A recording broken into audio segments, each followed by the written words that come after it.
an original MCM production.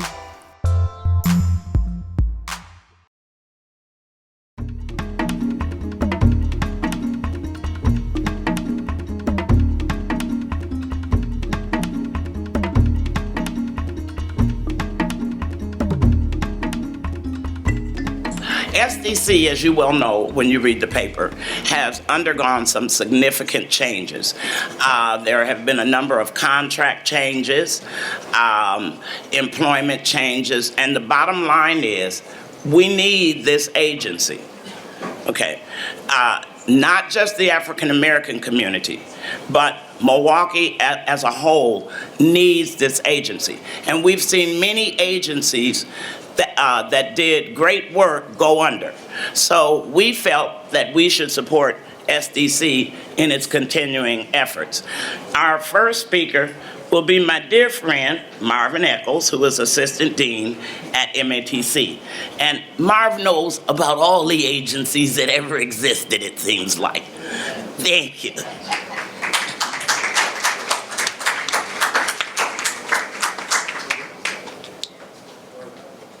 Okay. I'm glad I could be here and share some information with you. But at the same time, there's also some old-timers like myself that have been around for a long time, that have a lot of information that should be acknowledged. There are additional people like Elmer Anderson, who way back was with the Urban League, moving the Urban League forward. Elmer Anderson. And he should be recognized going way back there. We're talking about Mildred Harpole and Reuben Harpole. And Mildred, raise your hand. Mildred has a cadre of master's degrees, and years ago she was one of the first blacks to run for the school board. And although she ran many times, she could not get on the school board because of the grandmas and the mothers and so forth who had none of the education that she had because it was a citywide election. So she should be honored for that and all the other things that she has done with the various agencies that she has worked with. Sam Johnson, the same way. He's been kicking it away for a long period of time. There are a lot of others, too, that did certain kinds of things that aren't around anymore, like Joe Watkins and John Williams and a lot of other people.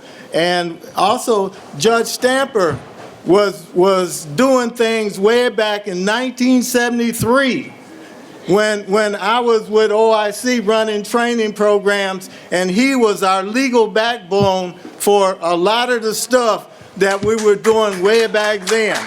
So I'm just talking about some of the people, and I know I've missed some of them, and I'm not going to hit all the agencies and so forth that were around. But way back then, SDC was the backbone. SDC was the backbone.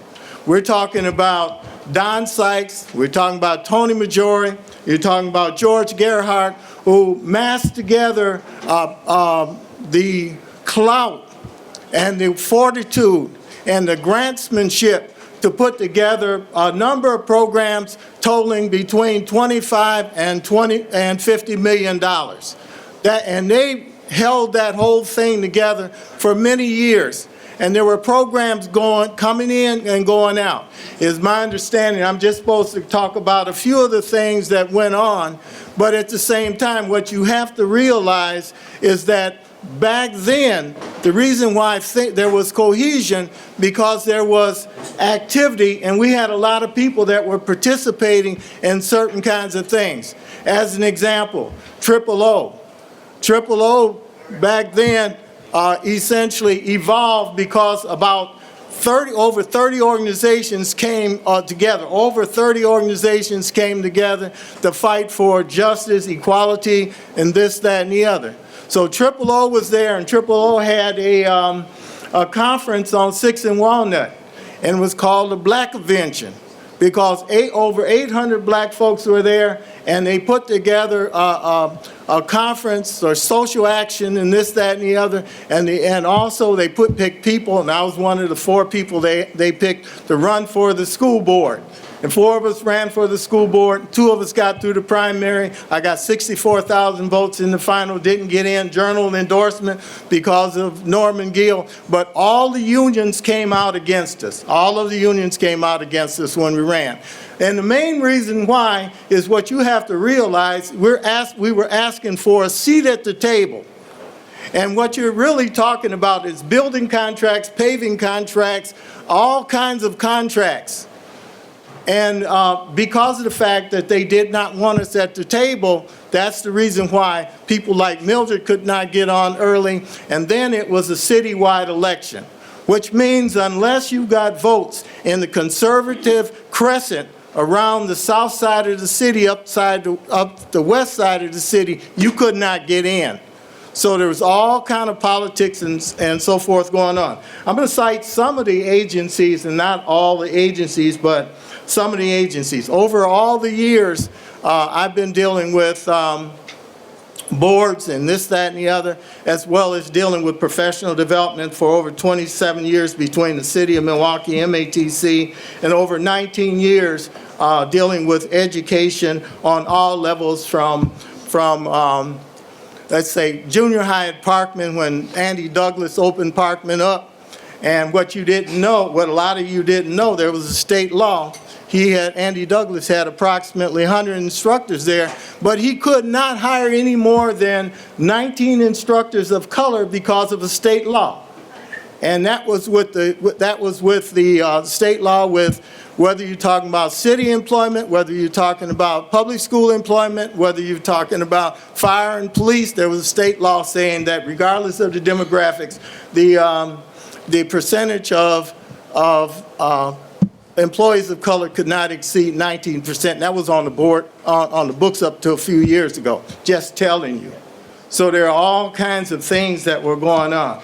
But to cite some of the efforts, and all the efforts that I cite, and you can ask some of the individuals that are on the panel, and other individuals can raise additional concerns and so forth. The Concentrated Employment Program, called CEP, was around in the 70s, okay? 60s, 70s, 70s, okay. Essentially, the Concentrated Employment Program was about getting jobs for people and so forth. It was like a $6 to $9 million program. And it was around, and it had about 5 different factions. There were 5 directors of CEP. Because of the fact that you had the service employment redevelopment, you had the South Side involved in that, you had new careers with Joe Beauchamp and so forth, taking care of new careers and so forth. And then you had DeWitt Moore with job service. You had 5 directors. And essentially, I was working at OIC at that time, and Marcia Coggs asked me to come and get on the board to develop a new, become program chair, develop a new proposal. Because the power structure decided, the Manpower Council and so forth, decided that CEP was too political. Too many politicians were coming out of CEP, and they wanted it to disappear. Okay, so that was what was happening then. So Marcia asked me to come on and help them redo the thing and so forth, the contract, and we did that, and but it still disappeared later because of the fact that they felt it was just too political. Commando Project number 1, and they helped with interventions of different types, but Commando Project number 1 essentially evolved out of the marches. It evolved out of the marches, essentially for open housing. For approximately 2 years before they ever evolved, there was a group of us, young Christian workers, who were traveling around with Father Gruppy, and essentially we were talking throughout the county about the need for open housing and so forth. And then finally, we decided, along with the NAACP Youth Council, that we were going to start marching. And I'm just going to take time to say this. Essentially, on that day, the first day we marched, most people don't know this. St. Hyacinth's Church marched across from the other side, the south side of the 16th Street Viaduct, with their signs saying the south side and St. Hyacinth's Church welcomes you. And that was because that was put together by a guy named Joe, and I ain't gonna tell you his last name. He worked with me at Alice Chalmers. I was in physical chemistry lab then.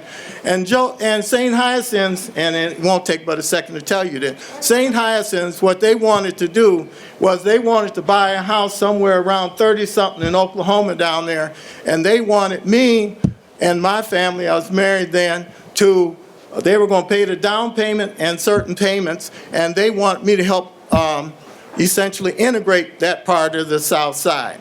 They marched across the bridge and met us at the top. And once they marched across with us and people started throwing bricks and bottles and so forth, there was never anything else said about it, because I told them they really didn't understand what was really going on. And I'm going to give some more agencies. So essentially from the marches, protection for us was Commando Project number 1. That's when Jesse Wade, he's a cousin, I think, to Annette Williams, or brother to Annette Williams. And they put that piece together for social action, for helping people with jobs and other things like that. I'm just going to cite the Milwaukee Club of Frontiers International, because I was president for that group for a few years. And essentially that organization gave approximately $20,000 in scholarships away every year to kids, and then also gave approximately $5,000 away to organizations that were doing well. So that's why I'm citing them, and they did those kinds of things back then. Later on, people on the committee could say more. There was a North Side Youth Service Bureau and a North Central Youth Service Bureau that was about assisting to make sure that things happen for kids in terms of prevention, diversion, counseling, and all that kind of stuff. I chaired the North Side Youth Service Bureau and the North Central Youth Service Bureau until that money died out.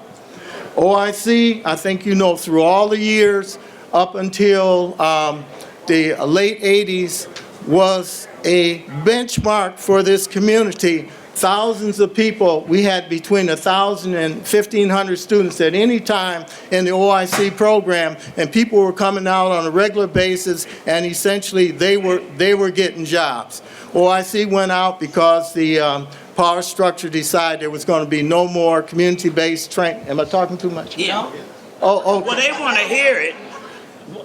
Well, I'll speed up. But they decided there was going to be no more community-based training, and in addition to that, if OIC did not participate in Governor Thompson's welfare to work, then they would not have any dollars, okay? So that's the real reason why the whole switch took place, which cut OIC off from our community, because you can't be getting money for pushing people off welfare, and still, when you have a problem, people come to your aid. So I said something about new concept, self-development center. That was around, that helped a lot of young people throughout all the years. The Northside Youth Service Bureau, North Central Youth Service Bureau, they were around.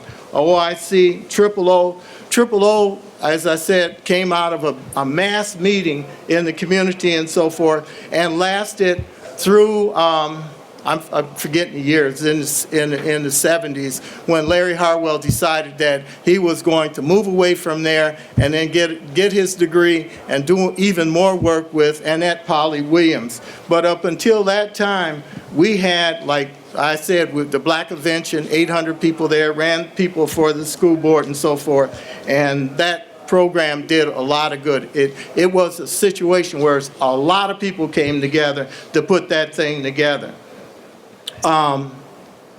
Okay. And I just have to mention, well, I'll just mention Upward Bound and all those kinds of things.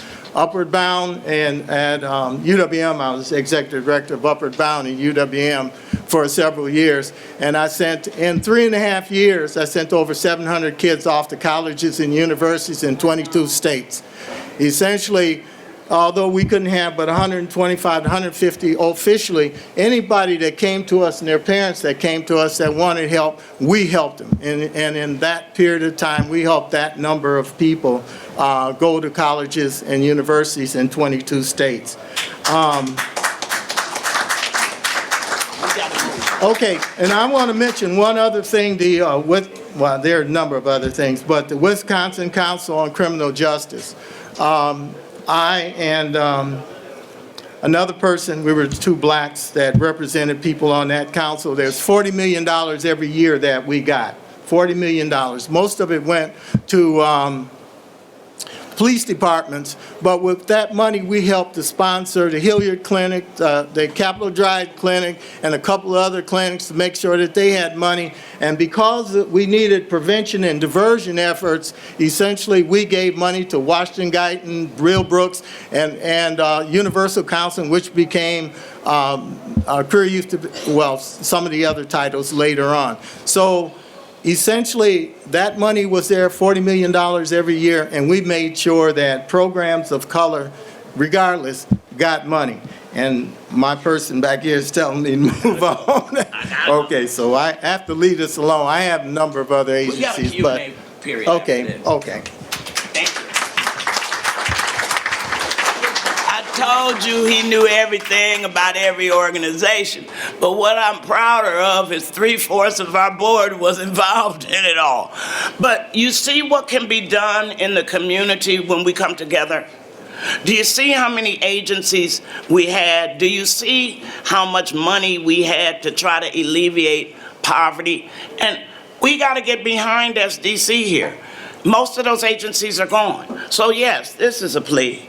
Our next speaker is the vice chairperson of SDC's board and chair of the election commission and a PhD candidate and a number of other good things, Miss Stephanie Findley.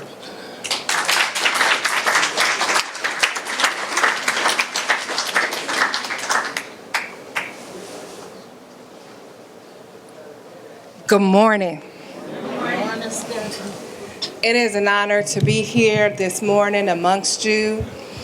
This is a very important topic for the community. It's a very serious situation that we find ourselves in when it comes to poverty in our community. As Dr. Malone said, I'm Stephanie Findley, Vice Chair of the Social Development Commission. I am here on behalf of our chair, Gerard Randall, today, who is out of town. And so I am speaking with my other two board colleagues about the transition of our agency. I believe I came back on the board in January 2013. Very toxic environment. So toxic, it just gave me the chills, because apparently there were a number of agendas that were playing out. But guess what? There's only one agenda. Eradicating poverty is our main agenda. So whatever those other people had, I couldn't even tolerate or even stand to even have any other conversation as to how are we going to lift people out of poverty.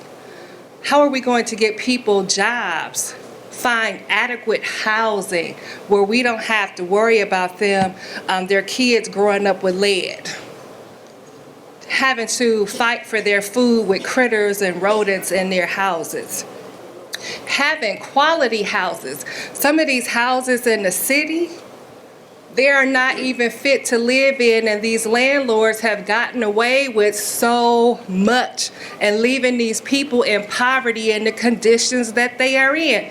So for me, coming back onto the board and seeing all the tension, and we're not talking about the real issues, that's a problem. So what I decided, along with some of the other board members, was we need to make a change, and we need to make a change quick, because I don't know what the goal was. If the goal was to get rid of SDC, but as Dr. Malone has said, We need SDC. SDC came out of the Economic Opportunity Act of 1964. That's where Head Start, that's where community action agencies, which we are, a CAP agency formed under President Johnson so that we can help fight poverty. Our people in Milwaukee County are in poverty more today than 10, 15 years ago. How is that possible? There is so much money on the table, but that money is not trickling down to where it's supposed to go. So how do we have a conversation as to, they're talking about performance? What performance? You're not expecting any outcomes. You're expecting to put a Band-Aid on a problem that continues to grow and fester, and the people are hopeless and helpless, and they don't even know what to do. So we're supposed to help them. And so for me, it meant that we needed to change our board. We needed to get some people on the board that understood poverty, that understood policy, that understood politics in order to help lift our people out of poverty. And I have to say that we've done a phenomenal job. We have a number of board members. I want to point out to Vince Bobbitt in the back, who is our 6th District Commissioner from the South Side.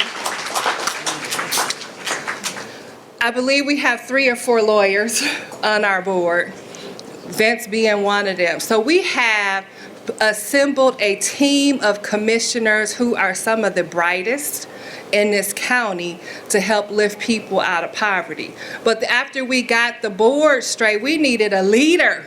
We needed someone who was fearless. We needed someone who had, some community background, people respected, and that could lead us from where we were into something better. And we decided that George Hinton was that person for the job.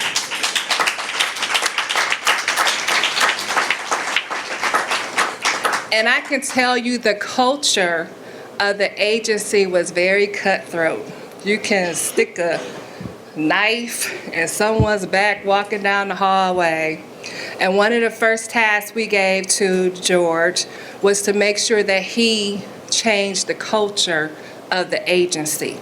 It is more of a family culture today. There is teamwork. There is cross-training. Our team is so bright. I'm so proud of them and the work that they do.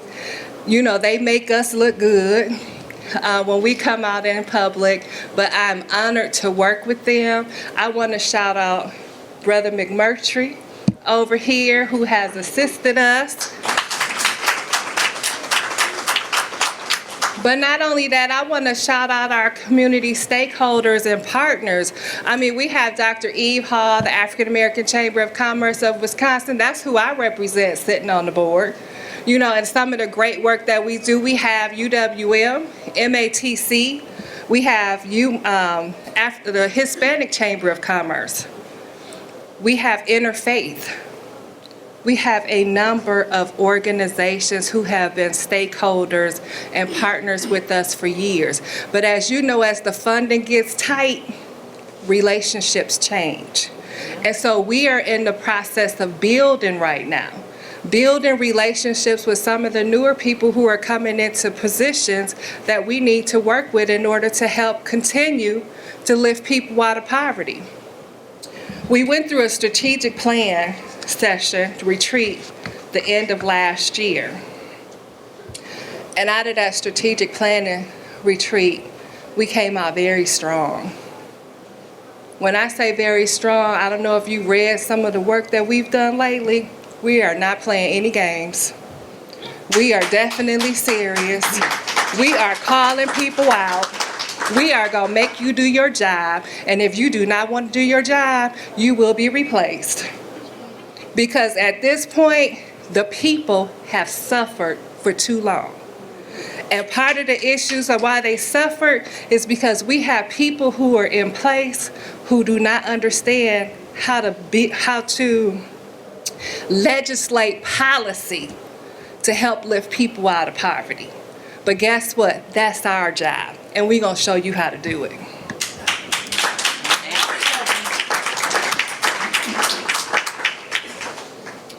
So coming out of our strategic planning retreat, advocacy was very strong. We're going to reinstitute our poverty symposium. We're going to have one the later half of this year, the first quarter of 2016.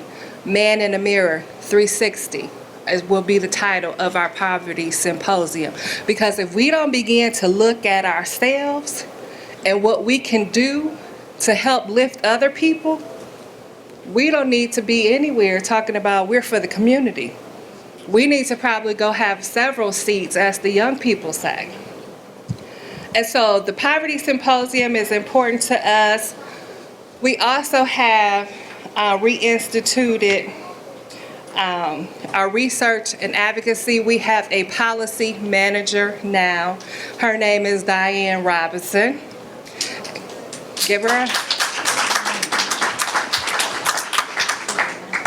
Diane's job is to work on policy issues, give that information to our elected officials, go and testify at our legislative bodies with that information. So when they decide to vote on certain legislation, they have the data to know what they're voting on.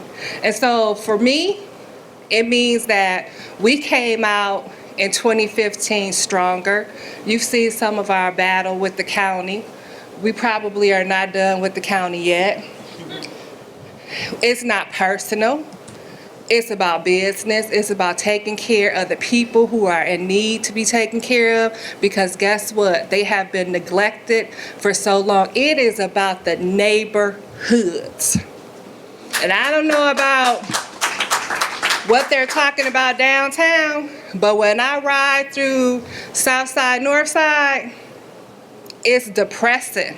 And if you do not know how to legislate policy to help lift those neighborhoods up, it's time for a change.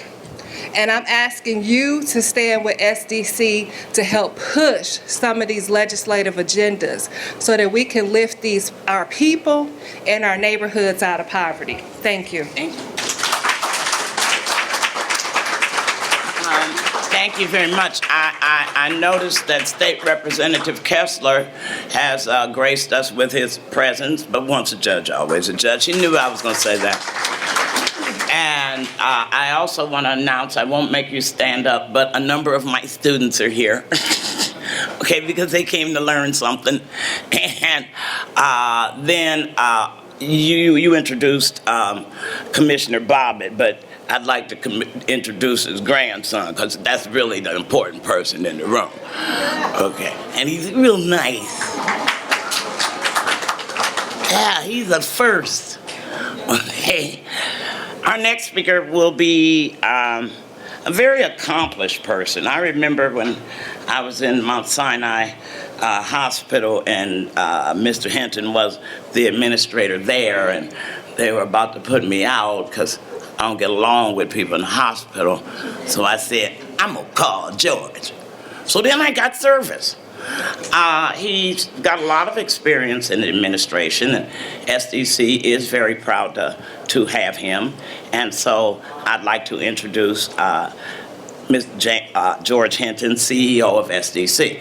And did I say James Hall is their lawyer?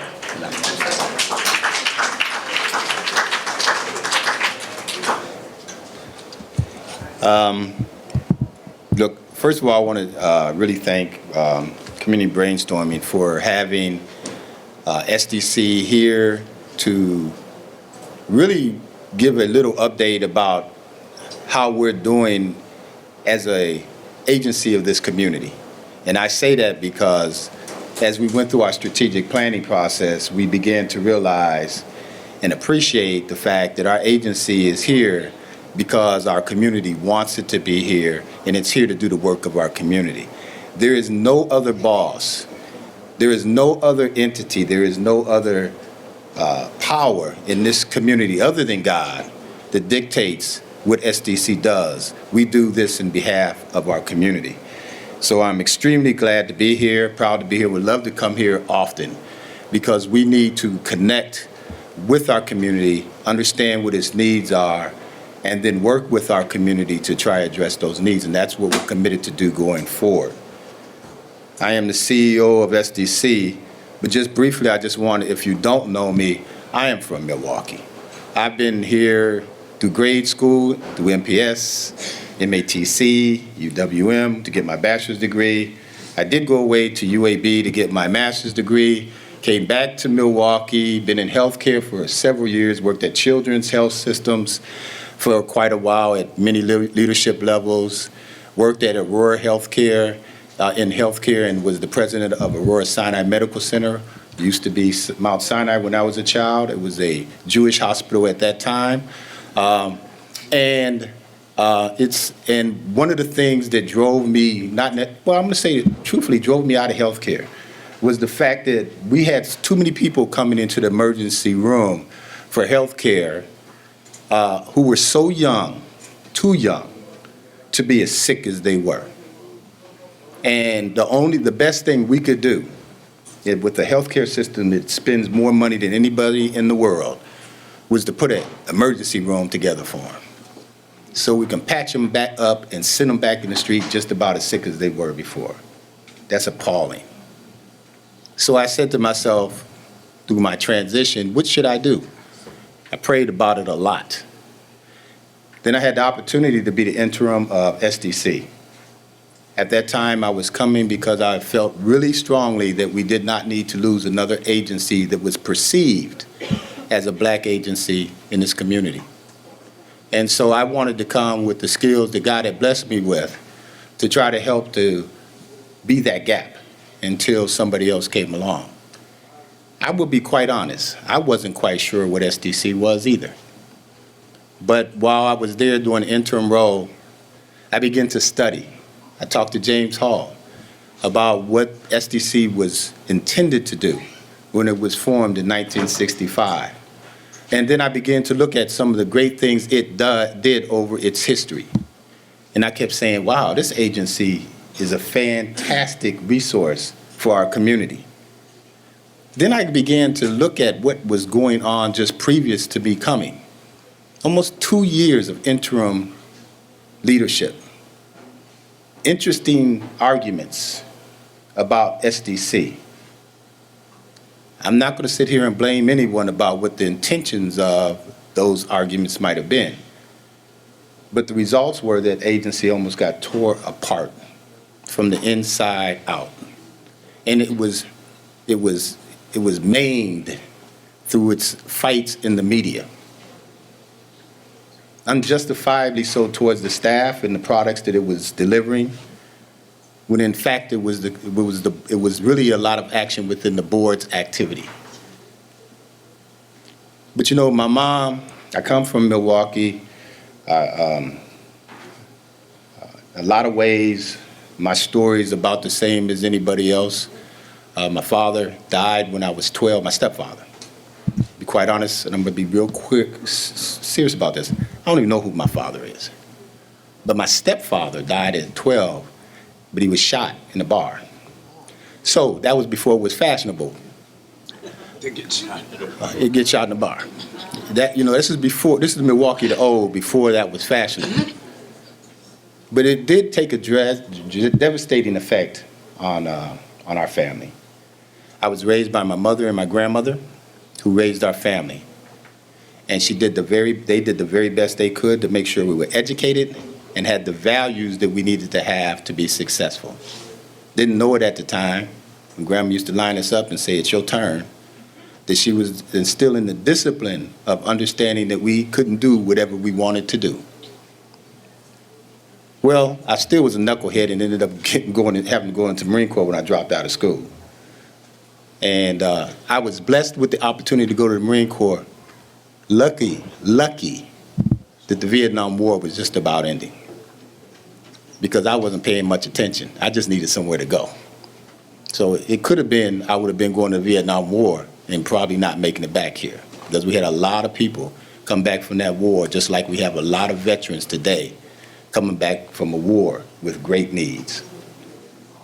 And it's appalling, again, that we can go into a war for 15 years and not have the resources available to the people who need it, who did the fighting.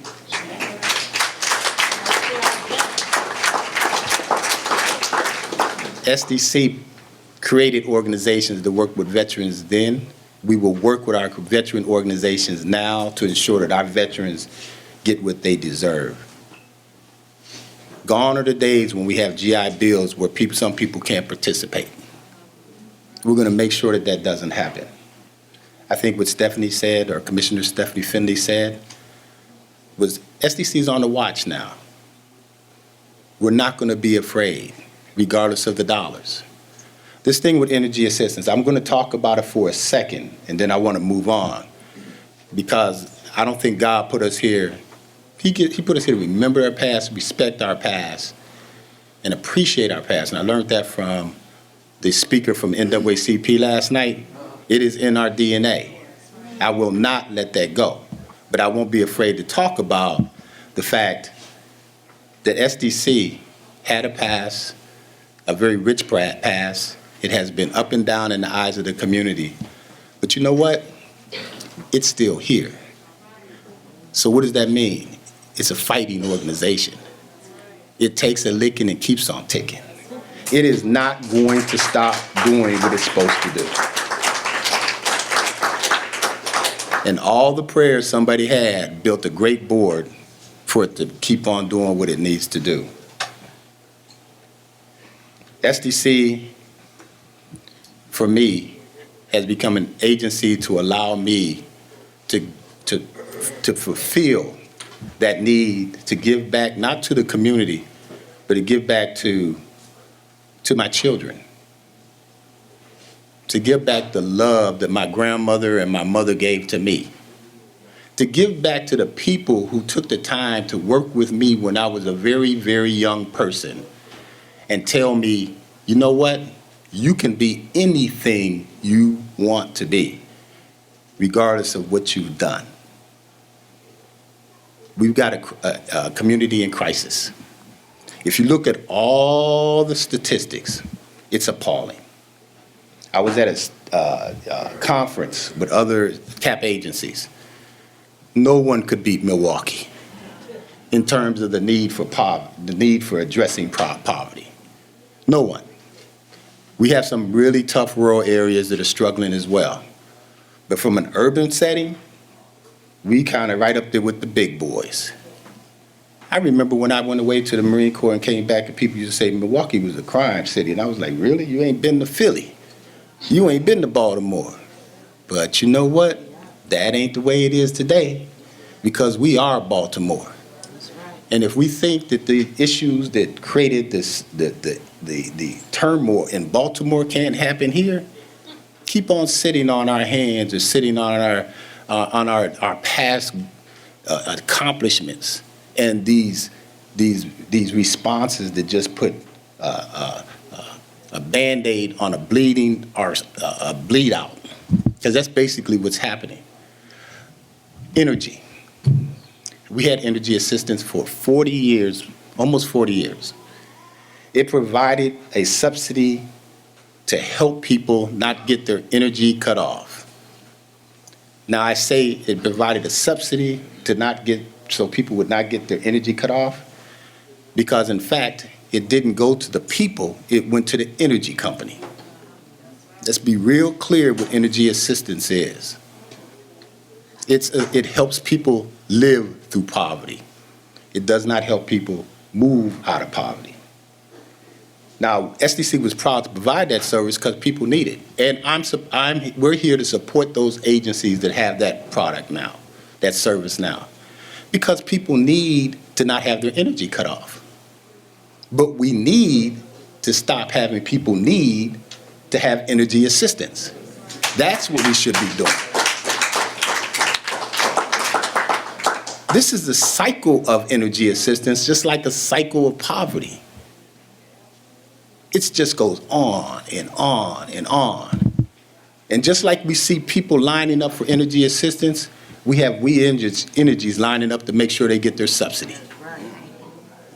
But we look down on the people who are lining up for energy assistance, and we let energy say, okay, I'm doing a really good thing by making sure we keep your electric on. You know, we need to change the whole paradigm of how we think about things. Why shouldn't we put solar panels on people's homes so there's not a need to continue to feed this energy process like this? The technology is there. Our weatherization, I'm challenging our weatherization folks. Why are we building houses back up with oil and electricity when we have, reusable energy technology? And our legislators need to lead the way. Because there are opportunities to do things differently. But before I go any further, because I was remiss, I would love for the staff who are here at SDC to stand up. Because one of the sheets that you have on the table, everybody said, I've had a lot of people come up to me and say, George,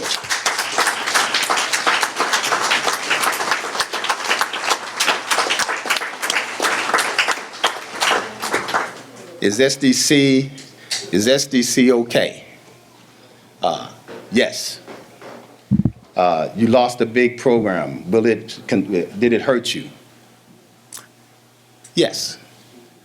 Are we going to fall apart and go away? No. We're building SDC for fighting, which means some people aren't going to be happy about what we fight about, and they may take our funding away. That's what the community is to ensure it doesn't happen. Right. Because we're going to be a courageous organization that's going to take on issues.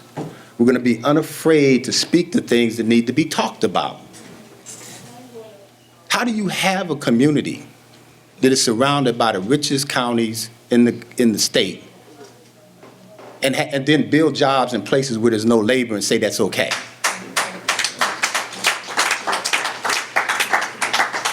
How do you have CEOs who run corporations in the city of Milwaukee talking to Milwaukee about how it should be better, but they go home to live in the suburbs? Now, I don't have a problem where people live. What I have a problem is most of the meetings I've been to as a senior executive didn't include us. The people who live in this city, who deal with these issues, that have answers to the questions that were never asked. We need to change that paradigm in terms of discussion. We need to make sure that we're included. And so what SDC wants to do is make sure that we have an organization that looks to help make sure that that paradigm changes. Not because we're mad, but we have to be better. I'm from Milwaukee County. I'm from Milwaukee. I actually care. I really care that this is a better city. I don't want it to be on the bottom. I want it to be one of the best cities in the country, and it can be. Because others are saying, this is a great city. I love raising my children here. Well, you know what? Everybody needs to be able to say that. That's right. Everybody needs to be able to say, this is a great city. I love to have my children raised here and educated here. We have a lead problem. I'll use that as an example. Every year we take a couple $1 million and take out a couple $1 million worth of lead. This is a health issue. We have young people who, while we wait to every year take out a couple $1 million worth of lead, they get lead poisoning. A huge health issue that deteriorates their brains and hurts the development of those young people, and a lot of them end up in jail. So for every year we hold off, there's another hundreds of kids, north side and south side, every single municipality in Milwaukee County where that's going on. We need to do a better job of working together to fix the housing stock in this city, bring it up to living standards that we all would be proud of, and make it healthy. SDC has resources in that area. If you see the sheets there, you see we have residential services, We're going to work with the city, county, and state to try to do a better job with that. So I know I'm going to need to get off because this is not the George Hinton show. But I do want to let you know, I guess the biggest thing I wanted you to know is SDC, we took a hit. We have taken hits. Before I got there, we took hits. But we're going to continue, and losing energy, for me, if nothing, the only thing that really bothers me about that, that's about 40,000 people I can't grab, hold on to, and try to give them more resources. So I'll find another way. But it's not the mission of SDC. The mission of SDC is empowering Milwaukee County residents with resources to help them move out of poverty, not keep them in. Okay? So we ask you, all of you, regardless of what you do and how you do it, partner with us, help us, become part of SDC, because we got lots of work to do, and we need lots and lots and lots of help. And we're going to be a partnering organization.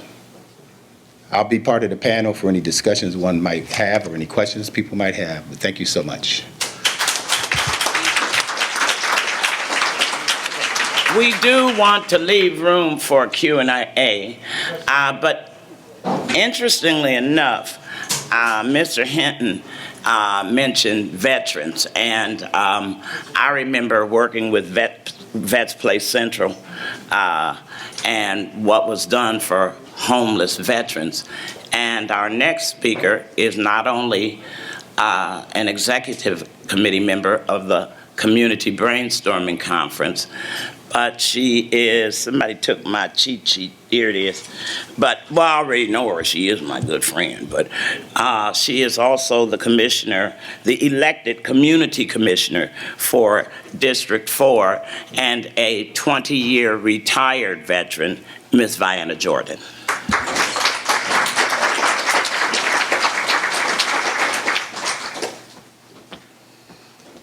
Good morning, Brainstorming. Good morning.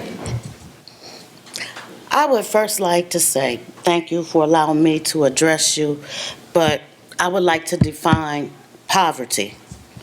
According to the dictionary, poverty is defined as the state or condition of having little or no money, goods, or means of support, condition of being poor.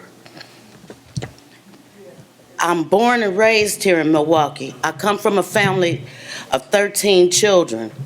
My father worked 47 years for the city of Milwaukee. He worked every day, but that was not always enough. So, yes, my family has seen the likes of energy assistance. My family has seen the likes of being poor, but we managed. And I'd like to thank SDC because coming up, we were allowed to go to SDC and take advantage of energy assistance. And if no one knows anything else about SDC in this community, they know they can go get energy assistance from SDC. But now that has been taken away from us. And I went to the hearings, and I was just amazed at our public officials and the way they worked against SDC, voted against SDC. I even felt like, wow. I saw it as a moment where, well, to me, it's a continuous moment.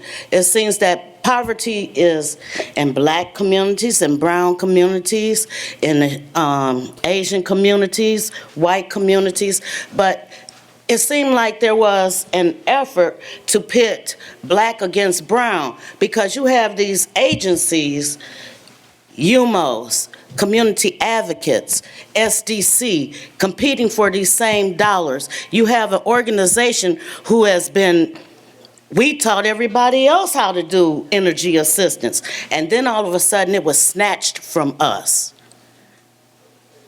And it's given to one of the organizations who didn't even have a background in Milwaukee for doing energy assistance.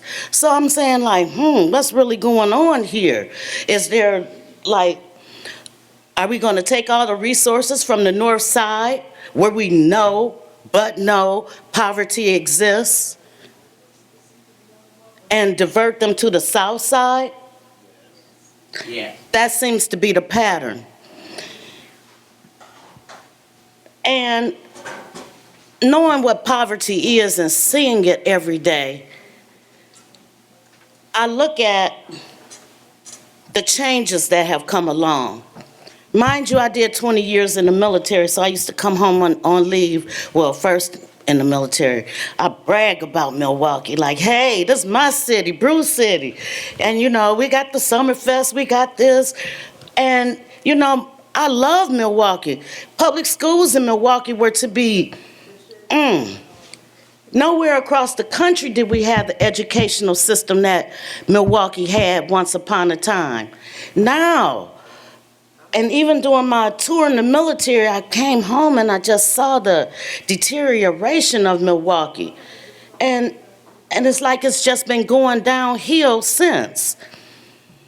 Almost to a point where you just become afraid of Milwaukee, like stay in your house.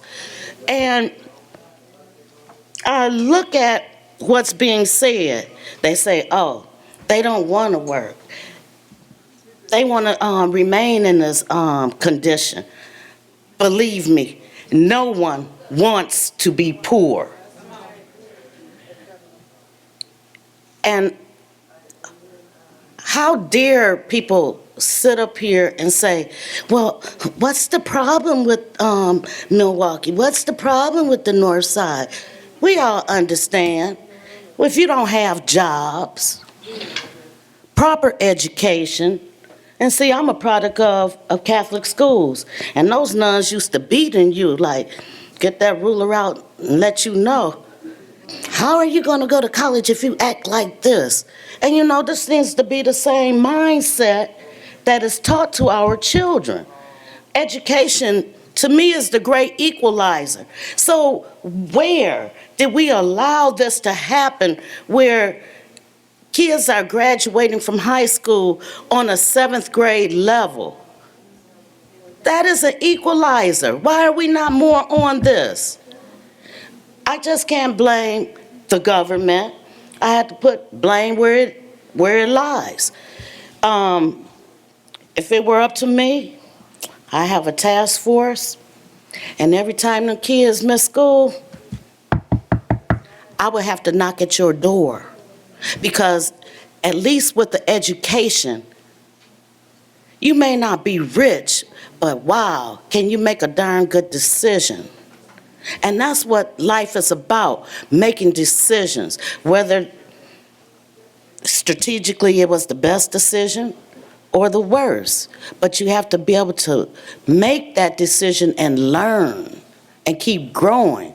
We don't even give these kids a chance to get out of poverty. What do you mean? They don't have summer jobs anymore? When I turned 14, I couldn't wait to get a work permit because I'm going to get me a job. And these opportunities, they are not here any longer. And these are the things that these CAP agencies provided. We have to, and being Catholic, I've been listening to the Pope, and that responsibility of getting people out of poverty, first you have to realize that it's poverty. You can't play pretend like it's not there. You see it on the news in one way, shape, form, fashion, or another. This is the way it is. You cannot, by your heart, by what God tells you, ignore that it is a condition that is going on. You can't pretend like, how did it all of a sudden happen? You know how to get people out of poverty. If you don't, ask me. I'm available. I'll help you. They need jobs. They need money. They need education. Exactly, quality transportation. Look at our infrastructure. I come through Milwaukee, I bought a car. I'm about to tear up my car, riding on the roads. Why can't we get those fixed? That employs people. Why can't we put these kids to work? There's plenty of garbage, trash, and everything else to be picked up, worked out, and have these kids employed. Why are we not getting these kids into educational programs? The money is here, like they say. There's a diversion of resources from our community, and we are a quasi form of government, meaning SDC, and we will start demanding our dollars. But if you want to know how to get people out of poverty, if you really want to know, ask me. I will lead you to where the poverty is. We can discuss what needs to be done, and maybe then you'll help us put those dollars to good use. Because these girls that they say, the W-2 women, these girls go to work every day. It's just not enough money. I'm up at 6 o'clock in the morning. I see these girls on the bus stop. We cannot sit down and say, these people don't want to go to work. I had to correct an elderly man in Sam's Club one day. He said, oh, they don't want to go to work. And I just couldn't let him walk off with that opinion, that mindset. I said, excuse me, sir. I'm 20 years military. I'm retired. People don't sit up and just don't want to go to work. For the most part, they do. Some will not, but that's just a few. And you cannot categorize everyone in that same, put them in that same boat. And I just want to leave you all with this message. We can eliminate poverty if we really want to. Thank you.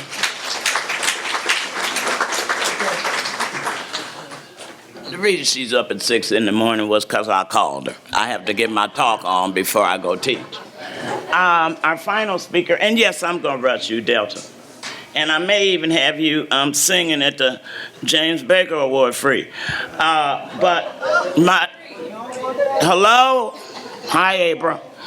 I also want to thank Abra and Vianna for putting this panel together and letting me take all the credit. So,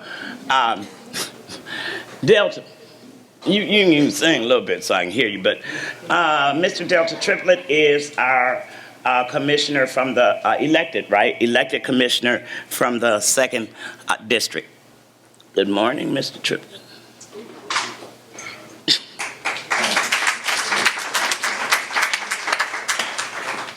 Good morning, everyone. My name is Delta Triplett. I'm the 2nd District Commissioner for Milwaukee County, SDC. And I, as well, am a product of the services that SDC has provided. I remember as a little boy going to Our Avenue School in Head Start. And being a part of that program, and not, as a little boy, you don't know that that service was being provided by an organization like this. But as I learned and got older to know where these type of services came from, it was important for me to make sure that this could continue for other young men and young ladies in my community that would be in need of these services. I want to say a few things here, and I have to be short. It is very concerning to me to see my community in the place that it's in, dealing with the issues of poverty, dealing with the issues of violence, dealing with the issues of unemployment, dealing with the issues of poor education. And I would say that it is not necessarily all on the elected officials to go and fight for these particular changes and trying to make this happen. It is truly the people. It is truly the people. Those who have the resources should truly be trying to help those who don't, because these are your neighbors. The community that I came from, I might have been a boy that my mother raised 12 of us on her own. But you can doggone well believe we all went to school, we were clean, we didn't talk disrespectful, and it didn't make a difference if my neighbor worked at Alice Chalmers or Johnson Controls. You couldn't tell the difference in how we conducted ourselves as a family. And that has truly changed now in our city. We have to do better. We have to do better.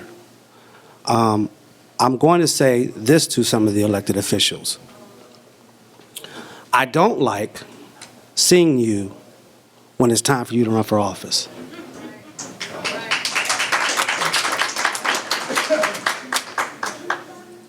I don't like it.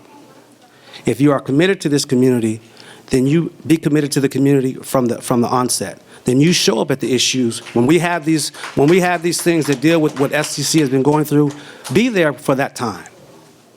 Be there for that. If you are committed to the organization, or you're committed to the people that you're supposed to serve, then do the things that you're supposed to do for them. All right?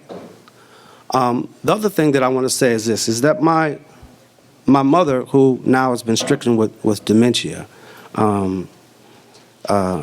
it's a very difficult thing for me, because the relationship that I have with her it's hard for me to see the change. Excuse me.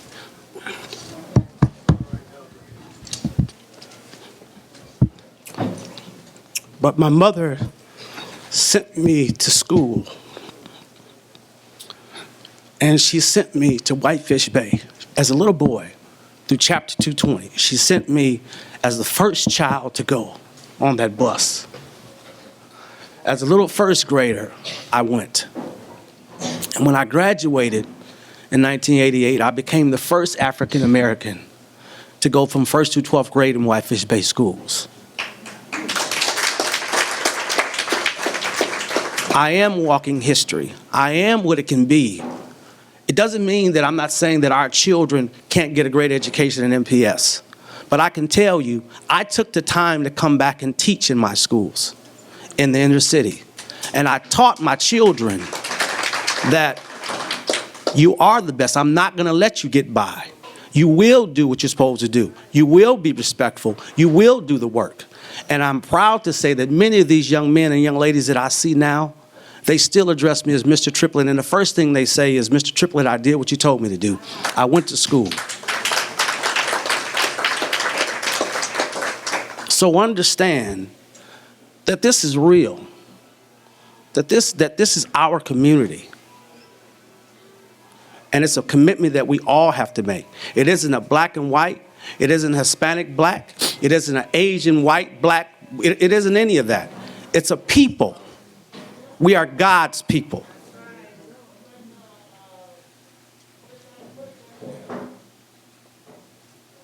So we have to learn how to work together to do better for our city. All right? I do have to make one announcement. Because of the things that are happening in my life right now, and the places that I'm going and the things that I have to do, I'm going to finish my term, but I'm not going to seek re-election as an SDC board member. But I'm going to continue to serve my community, and as a businessman, I hope, one of the things that I do want to say is that I am concerned about the issues around jobs, and to be the only diversity recruiting firm in the state of Wisconsin, and to not have contracts to be able to employ people in my community bothers me more than anything. I don't understand how that happens. I don't understand how we get, I'm a disabled veteran. I've served my country. I'm a war veteran. And I come back to my community. I could have gone to many places, but I came back to the city of Milwaukee to say I want to serve. I want to be committed. I want to create the opportunities around driving economic development in my communities. I'm a smart black man.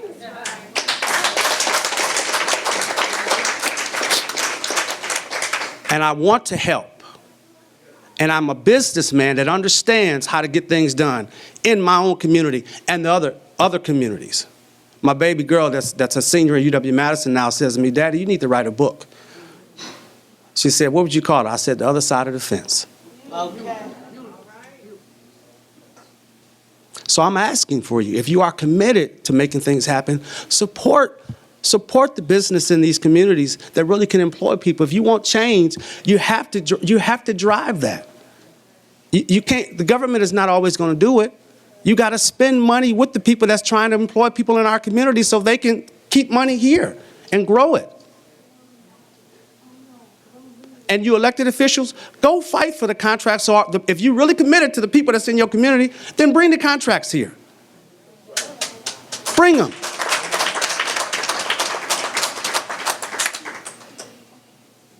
Bring them. Thank you so much for y'all time. We really, this organization really appreciate your support. We hope that you can go out and speak good things about this organization. I didn't know all of the history. I'm honored to know that this organization has done so much. And I understand the turmoil that it's gone through, but we've worked hard to get back to a place where this community can trust us to know that we are committed to doing what is best for the people of it. All right? Thank you so much, and God bless you. I want to take this opportunity before we take one brief question. I want to thank this opportunity to thank the panel. I think you did an excellent job, and you fought very hard for SDC. And I think that you all out there need to fight very hard for SDC.